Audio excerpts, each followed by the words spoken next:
Alright, y'all. As usual, let's break it down like this. I got the 6 top wasted characters of the Power Universe. We're going to go over who these characters are, the potential they had, and why they're such wasted characters, and what could have happened if they stuck around, right? So without further ado, let's get to it. Oh yeah, by the way, we're going to start with characters that are or were in Power Book 2 Ghost. And then I'm going to end it with 1 or 2 characters that are not in Ghost, but we know for sure they are wasted characters who we wanted so much more from and expected so much more from. Let's start with 2-Bit. 2-Bit is a heavily wasted character. I think this is partly because of the fact that the actor who plays 2-Bit, he used to date Courtney Kemp. Courtney Kemp no longer writes for the show. At this point, I feel like they having 2-Bit around, they keeping him around to move the plot forward, but ultimately he's gonna die by the hands of Tariq or Braden killing 2-Bit for Tariq. I believe that if they really had real plans for him, right, they would have took the time to develop his character a little bit more at least throughout these 4 seasons of Ghost. Because here's the thing. We're going to have the amount of character development we have for him in OG Power, for him to be almost completely gone during Ghost, and then for him to just become a heavily involved character and have this heavy development with Tommy in Chicago. I'm 99.9999999% sure that's just not going to happen, people. It's not going to happen. I understand, you know what I mean? He one of the toughest characters, most loyal. He had a lot of potential. And this is why this video was called Wasted Potential. Right? They intentionally wasted his potential. I think that they keeping 2-Bit around. Y'all know 2-Bit is going to confront Tariq about that Porsche. And for people who saying, yo, they going to work together. Tariq could use 2-Bit. Yes, he could. But here's the thing, right? At the time when 2-Bit went to jail, he was higher up in the drug game than Tariq is right now. And when you look at the footage for the second half of the season, if that's Zion choking Tariq out and not Tariq, then that means Tariq messed up the money. Noma is still on Tariq's ass. Tariq is not up like that, right? And then if that's 2-Bit choking Tariq out, need I say what's going to happen after that? Why? Why would Tariq keep allowing himself to be harassed when he said he's the apex predator now? Why is he just going to continue to let people like 2-Bit harass him and disrespect him? What can he possibly say to 2-Bit to get 2-Bit to work for him, and that's what it would be? Him working for Tariq. What can he say? Can he guarantee 2-Bit some money after Tariq had to take the Porsche and sell the Porsche?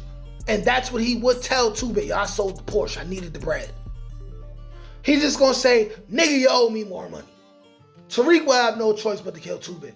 And I think that the writers are intentionally doing this for whatever reason. It's just to move Tariq's plot forward and show us how far Tariq come and how savage he has become. So that's 2-Bit. Next, we got Mecca, the GOAT of global snitching. Why? Why did they take Mecca away so soon and have him get flockatard, have him get his wig pushed back further than Tyra Banks' hairline by Monet Tejada? Yes, it was plausible that his silly love for Monet would allow him to be killed by her. Yes, it was. But y'all couldn't give us at least season 3 with him too?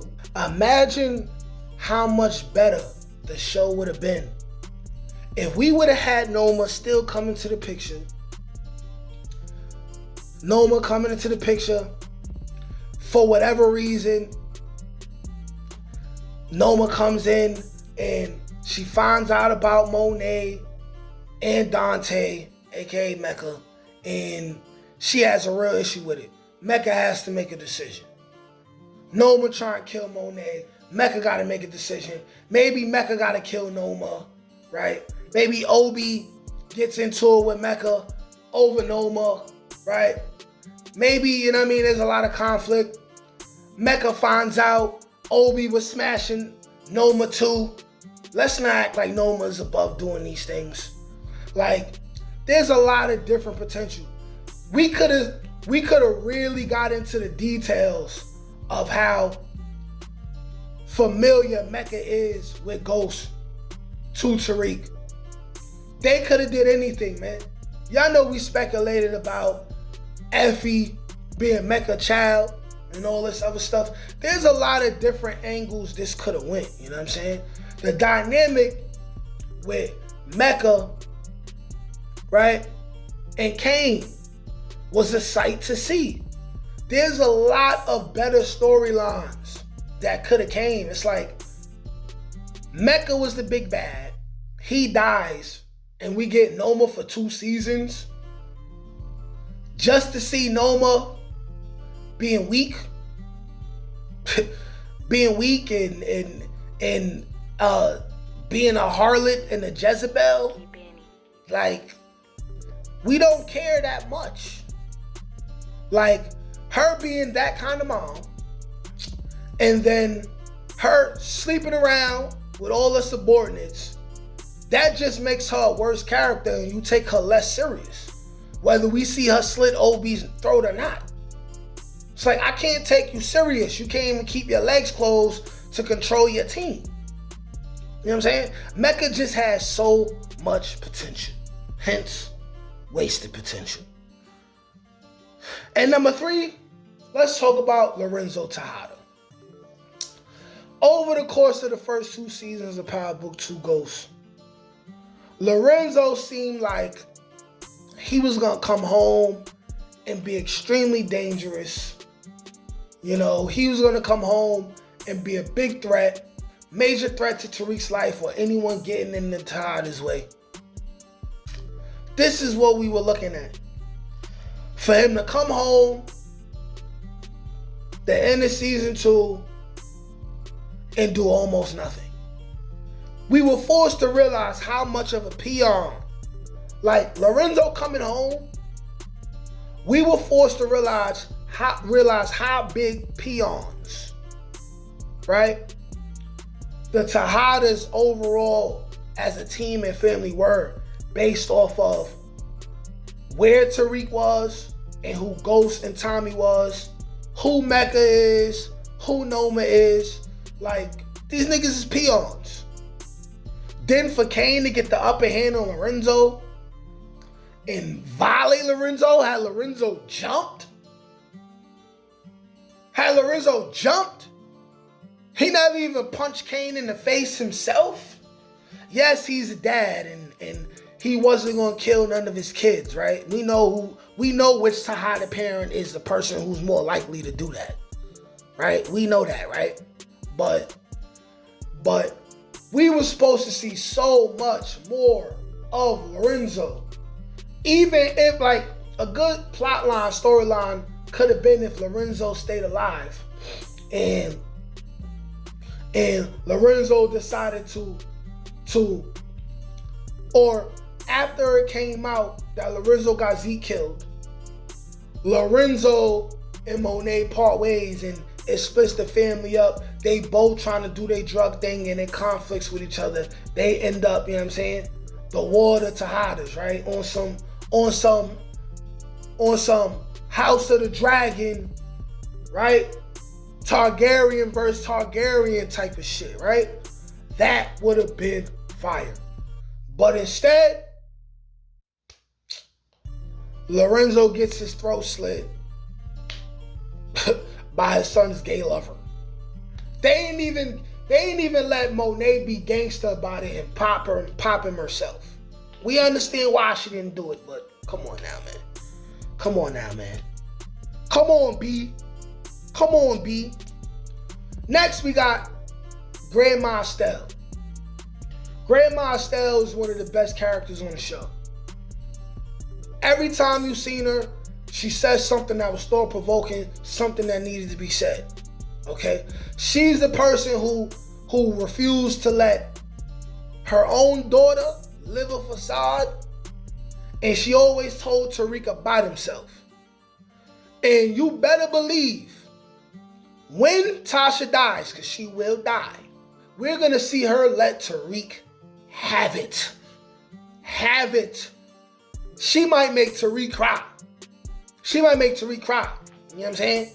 But her scenes, every scene she's ever had, from OG Power, going into her conflicts with Tariq and Ghost, has been impactful, high level of acting.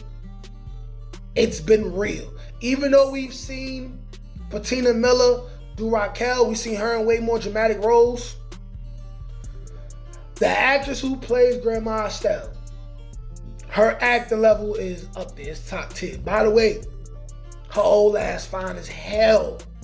Fine as hell. Right?